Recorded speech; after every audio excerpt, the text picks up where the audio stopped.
Assalamualaikum warahmatullahi wabarakatuh. Nama saya Bunga Nabila dari kelas 2 MA01. Hari ini saya akan menjelaskan tentang bagaimana peran radio dan TV sebelum dan sesudah kemerdekaan. Sebelum kemerdekaan, siaran radio yang pertama di Indonesia waktu itu bernama Hindia Belanda adalah Bataviase Radio Vereniging atau BRV di Batavia. Stasiun radio ini didirikan pada tanggal 16 Juni 1925. Stasiun radio siaran pertama di Indonesia ini didirikan 5 tahun setelah di Amerika Serikat dan juga 3 tahun setelah di Inggris dan Uni Soviet. Semua stasiun radio di Indonesia semasa penjajahan Belanda berstatus swasta. Sejak adanya BRV di Batavia, muncul berbagai badan radio siaran lain di berbagai kota di Indonesia. Antara lain, Nederlands Indische Radio Omroep Maatschappij atau NIROM di Jakarta, Bandung, dan Medan.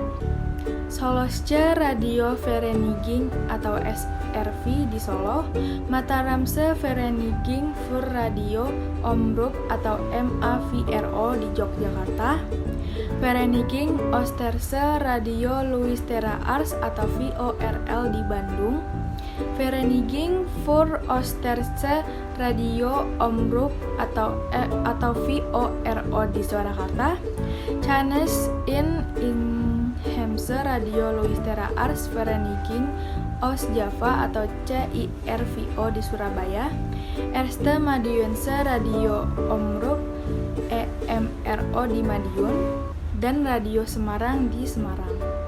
Pada tanggal 29 Maret 1937, atas usaha anggota Volksraad M. Sutarjo Kartokusumo dan seorang insinyur bernama Insinyur Sarsito Mangunkusumo, diselenggarakan suatu pertemuan antara wakil-wakil radio Ketimuran bertempat di Bandung. Wakil-wakil yang mengirimkan utusannya ialah Jakarta, Bandung, Yogyakarta, Solo, dan juga Surabaya. Pertemuan hari itu melahirkan suatu badan baru bernama Perikatan Perkumpulan Radio Ketimuran atau PPRK. Sebagai ketuanya adalah Sutarjo Kartohadikusumo. Tujuan PPRK yang non-komersial itu bersifat sosial kultural, semata-mata memajukan kesenian dan kebudayaan nasional, guna kemajuan masyarakat Indonesia, rohani dan jasmani. Tanggal 14 Agustus 1945 adalah hari yang sangat bersejarah bagi bangsa Indonesia, karena pada tanggal tersebut, Jepang menyerah tanpa syarat kepada tentara sekutu. Kesempatan ini tidak disia-siakan oleh para pemuda masa itu yang menculik dan memaksa Bung Karno dan Bung Hatta untuk segera memproklamirkan kemerdekaan Indonesia. Pada tanggal 17 Agustus, Bung Karno dan Bung Hatta atas nama bangsa Indonesia memproklamirkan kemerdekaan bangsa Indonesia. Pada ini radio siaran memiliki peran yang sangat penting dalam menyebarluaskan isi teks proklamasi kepada seluruh rakyat Indonesia dan juga dunia. Lalu pada tanggal 10 September 1945, para pimpinan radio yang ada di seantero Jawa mengadakan pertemuan di Jakarta guna membahas organisasi radio. Sehari sesudah itu, tepatnya tanggal 11 September, para pimpinan radio sepakat untuk mendirikan sebuah organisasi radio dan dijadikan sebagai Hari Radio Republik Indonesia.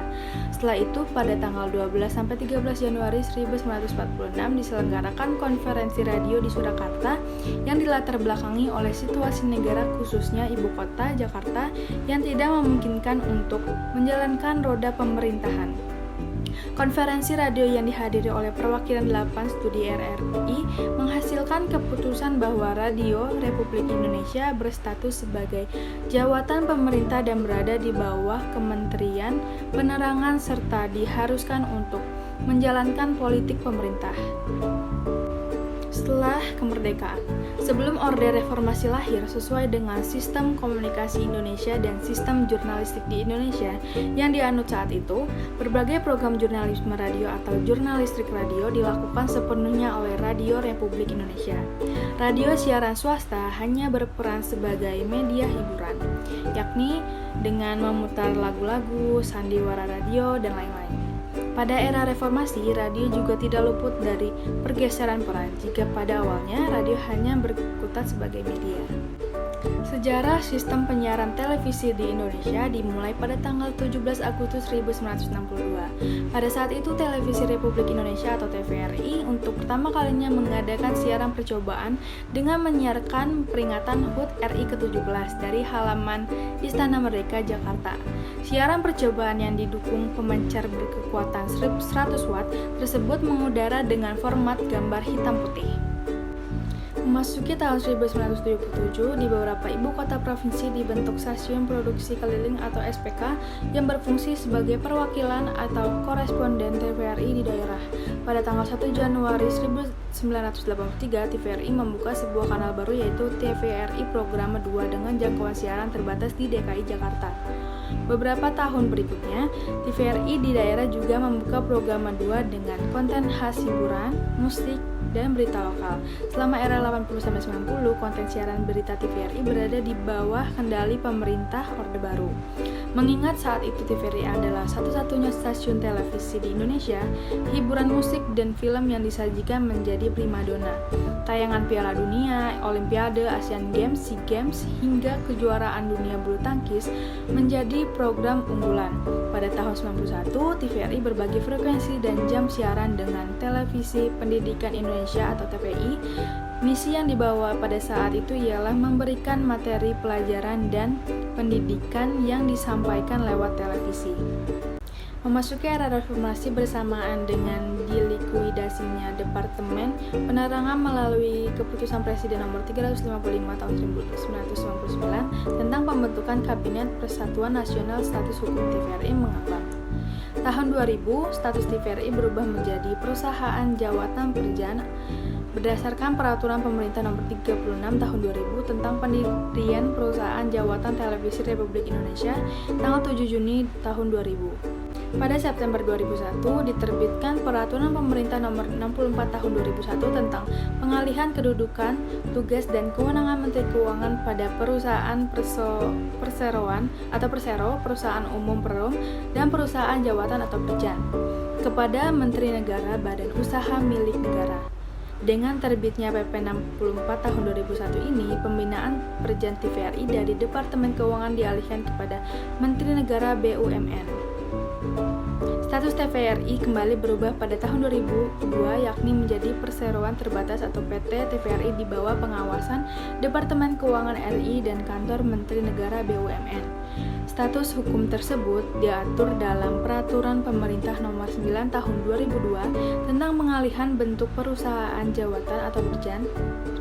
Televisi Republik Indonesia menjadi perusahaan perseroan atau persero pada tanggal 17 April 2002. Dengan status persero ini, pemerintah mengharapkan TVRI dapat menyelenggarakan kegiatan penyiaran televisi sesuai dengan prinsip-prinsip televisi publik yang independen, netral, dan mandiri. Selain itu, TVRI juga diharapkan dapat meningkatkan dan mengembangkan sikap mental masyarakat Indonesia, meningkatkan pengetahuan dan kecerdasan masyarakat, serta lebih memperkokoh persatuan dan kesatuan bangsa. Untuk mewujudkannya, TVRI menyelenggarakan usaha di bidang pertelevisian yang menghasilkan program siaran yang sehat dan bermutu tinggi, sekaligus dapat memupuk keuntungan berdasarkan prinsip-prinsip pengelolaan perusahaan yang modern dan profesional. Sejak tahun 2005 hingga saat ini, status TVRI berubah menjadi lembaga penyiaran publik sesuai dengan Peraturan Pemerintah Nomor 13 Tahun 2005 tentang Lembaga Penyiaran Publik Televisi Republik Indonesia sebagai televisi publik. LPP TVRI mempunyai tugas untuk memberikan pelayanan informasi, pendidikan, hiburan yang sehat, kontrol dan perekat sosial serta melestarikan budaya bangsa untuk kepentingan seluruh lapisan masyarakat melalui penyelenggaraan penyiaran televisi yang menjangkau seluruh wilayah negara kesatuan Republik Indonesia. Itu dia penjelasan tentang peran radio dan TV sebelum dan sesudah era kemerdekaan. Terima kasih. Wassalamualaikum warahmatullahi wabarakatuh.